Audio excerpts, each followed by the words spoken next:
Get to school. شو معناتها؟ Very good. تفضلي.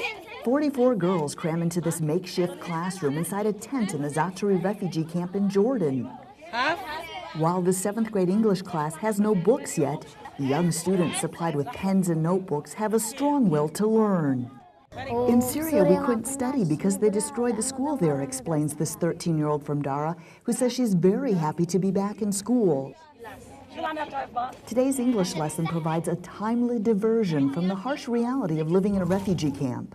They play, interact with their other children and make new friends, and are busy even after school hours with doing homework, and so that all brings back a sense of normalcy to their lives. UNICEF communication specialist Samir Badran says the new school is a joint initiative between UNICEF and the Ministry of Education with funding from the EU. The next phase of the school, according to Badran, will involve relocating the students to winterized tents and new prefabricated units being built with funding from the U.S. Embassy and the Bahraini government. When asked about the most difficult part of living in a refugee camp, the 7th grader replied, the cold, the dust, and the heat.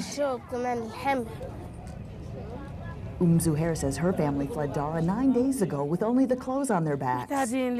We need winter clothes, she says, something for our feet. We don't have anything. With wet, cold, windy weather just weeks away, Zuhair's concerns are valid. Besides the choking dust, hot days, and cold nights, the refugees are now facing a new set of challenges as the camp transitions from hot meals to dry rations, forcing some families to improvise.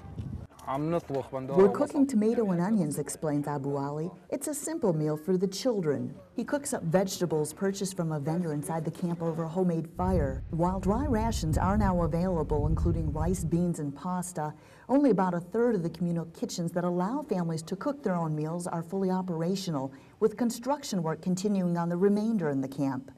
Or we have to use the carton and to make fire and put it and cook it on the fire. Yeah, but we don't have gas or kitchens, or we can cook in it. In the past, pre-cooked meals were provided to everyone in the camp by the World Food Program and others, a costly operation according to the UNHCR. They should have been completed now, but as you may be aware, there were some security issues and some of them were destroyed.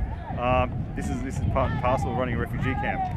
There was also issues in regards to getting access for materials coming into the camp. There was log jams and try and get materials to and the construction being made. But I believe over the next 10 days, everything should be finished. Riots over living conditions in the camp have led to delays. Securing funding to provide needed services in the camp has also proven to be a challenge, according to UNHCR Jordan representative Andrew Harper, who says they're moving forward with plans to improve the accommodation of the refugees as winter approaches. So far, they've procured about 3,000 trailers with funding from the Saudis and other donors, and there are plans to provide insulation kits for 4,000 tents and bring in thousands of heaters.